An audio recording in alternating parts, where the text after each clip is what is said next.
Welcome to Coda. The drone stacking is strong with this one, representing Team Extreme Supremacy. Ladies and gentlemen, it's Elazer. He's up 1-0 at the moment against the player in the bottom right-hand position, representing WYG. It's imData.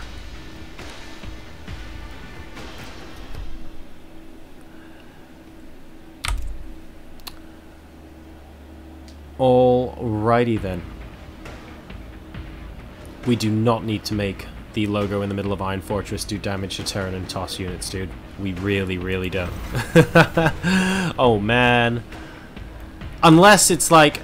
okay, so if it's a 4-player map and all 3 races are represented in a 2v2, maybe it changes the logo every so often, and when the logo is that race, it does damage to the other races. I don't know, and it changes every 30 seconds or something.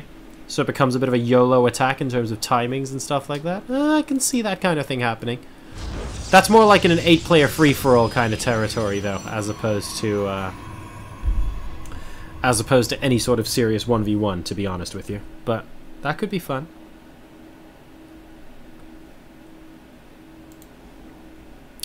Protoss going to be going with that Forge into Nexus this time around, so no gateway opening from imData on Coda.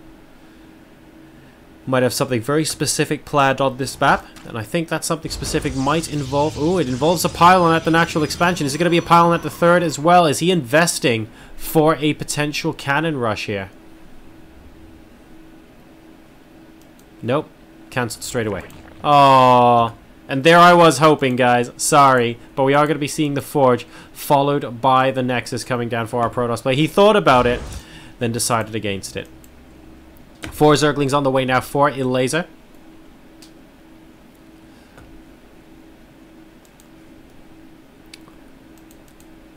And imData, after being very, very confused, this probe has decided to go ahead and build a photon cannon. Very, very confused is that probe right now. Attempting to continue to wall off here. And things are looking pretty quiet on the Western Front right now.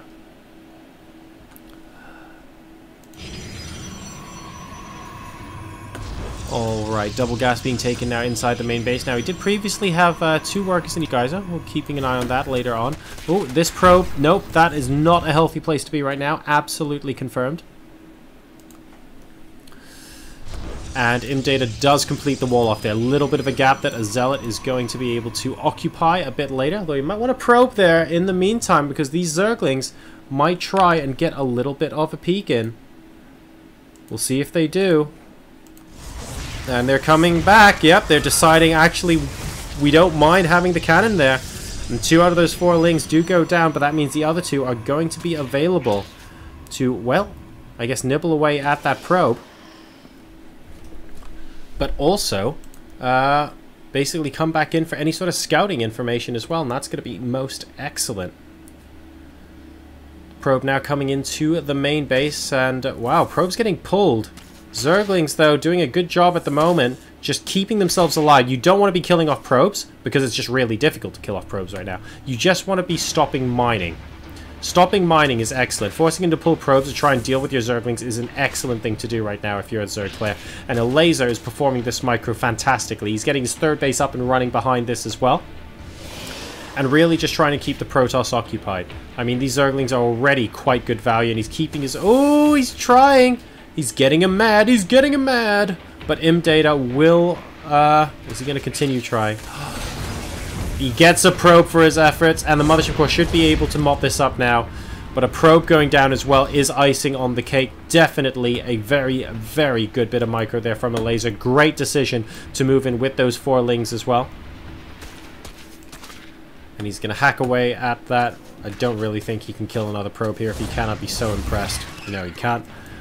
That Zergling is going to go down as well. And now we go back to taking a look at, well, what are our tech choices going to be? It's 28 versus 43 as far as workers are concerned.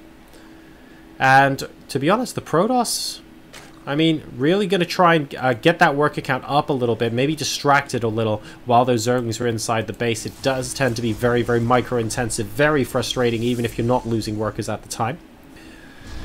+1 is coming down for imData as well. And we've got the layer coming up now for Elazer.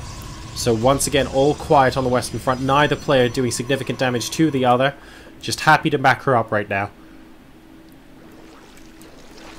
2 base versus 3 base. More and more creep spread coming down from Elazer. And we're going up to 4 gases. I should note that no gases have been taken inside the main base, by the way. Lair is going there, but he's saving these gases for last. They're going to be easier to defend later on because they're going to be very deep within Zerg territory, so wanting to mine all the gas that's a little bit further afield first before doing anything else, which is fair enough, actually. Roach Warren about to complete +1 and Zergling speed, so we could be going for a flood of Roaches and Zerglings this time around. We've seen that more than once already in this tournament. However, Roaches might not be the world's most inspired decision against Immortals right now. And that's going to be pretty strong indeed. And seeing the Roach Warren and having Immortals already coming in from imData is going to be, I guess, a pretty happy position for him to be in. Hallucinated Phoenix going out now. Another Immortal coming in. Is this going to be some sort of Immortal all-in? 3 gateways coming down inside the main base. I wonder if this could be 4. Are we going to see another one as well? No, it looks like he's content with that right now. Okay. So he's going up to 5 gateways. He's chrono boosting Immortals. This could end up being strong, but it's not 100% clear just yet. Has an Immortal been seen, actually, by Elazer? That is a good question. Well, the robotics facility hasn't been spotted yet. Oh, wow.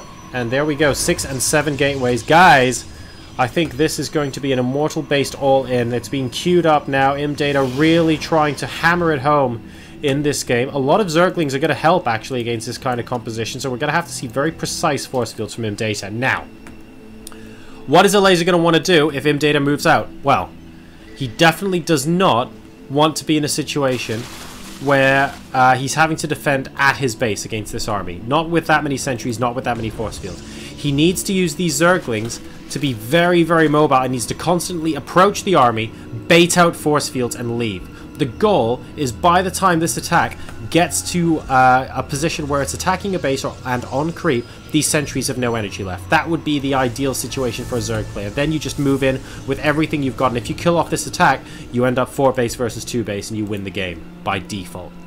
I say by default, but basically you're more or less in a winning position. So that's kind of the goal right now. At the moment, though, well, this Overlord has seen everything he needs to. Immortals and Sentries with the Zealot mascot, by the looks of things, of this army. It's going to start marching out across the map very, very soon indeed. And we actually have a bit of a transition here, by the looks of things. The Twilight Council is coming down as well. So I wonder if imData isn't planning on throwing all of his chips in. But if he's not doing that, to be honest, I think he needs a little bit more in terms of economy. I love that Elazer's put a Zergling here burrowed as well. Just while that creep goes up, he's going to be very confusing for a minute when imData actually sends a probe and can't put a Nexus down still. Here's our counterattack coming in from Elazer against a natural expansion. Just the one Zealot keeping watch right now. Now it looks like he's actually opting to try and sandwich this army instead. A lot of Roaches here, but 3 Immortals are very, very strong. Oh my god! Coming in from this many directions. Where's the force fields? Okay, he's not actually using them. Probably a correct decision to recall. That was going to be a massacre. And imData, I mean, he's now in a very tricky situation because, you know, now Elazer's just mining from 4 bases versus someone who's mining from 2. He has to make something happen, but it's Elazer who's being hyper-aggressive right now. A lot of force fields to keep these Roaches out. Oh god, burrow.